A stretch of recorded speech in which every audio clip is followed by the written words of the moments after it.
That night, he wore a black LA cap, which covered his low cut with waves, but enhanced his piercing brown eyes, defined nose, come-kiss-me lips, and goatee.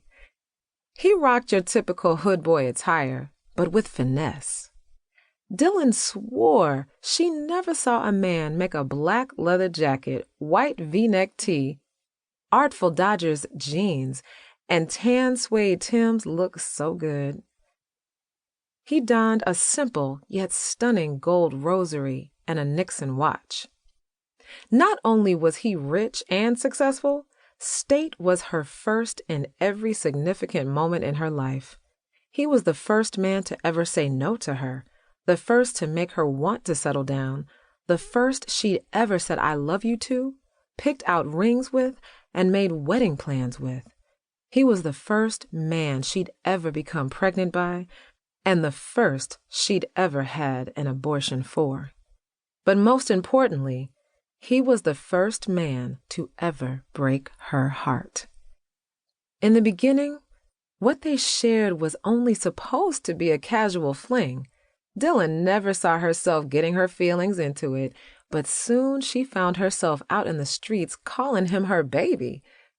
An on-again, off-again, 3-year relationship filled with mind-numbing sex, shopping sprees, weekend getaways, an unexpected pregnancy, and the promise of them one day getting married had her stuck for a minute.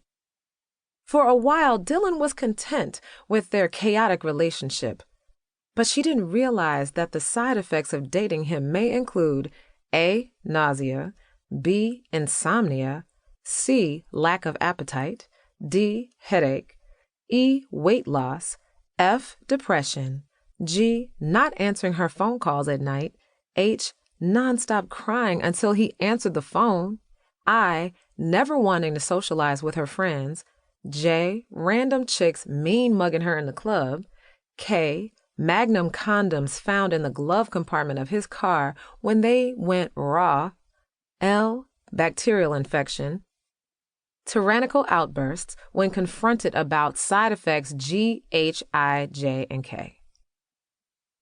Dylan thought things would change, but as soon as State took the proposal of marriage off the table and gave her $500 to have an abortion, she knew she couldn't play the role of a kept woman anymore.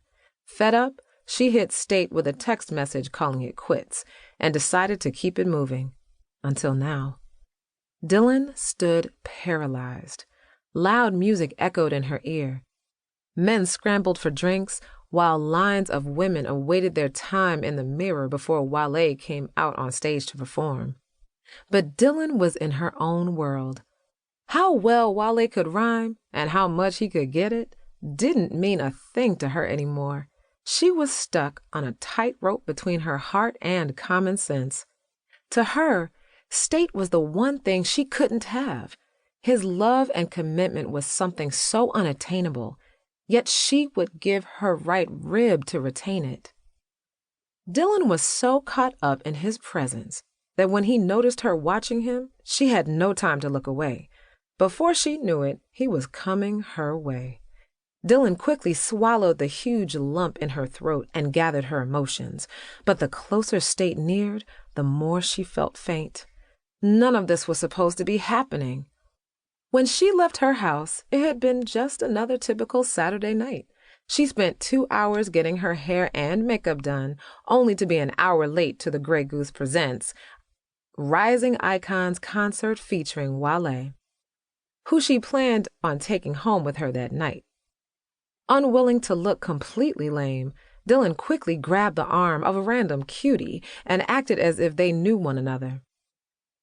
"Long time no see," she said with a smile.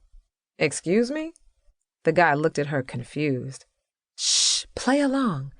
She spoke out of the side of her mouth. "Dylan," State said, standing before her. Dylan turned her attention from the guy and eyed State as if she didn't recognize him. "Really, Dylan?"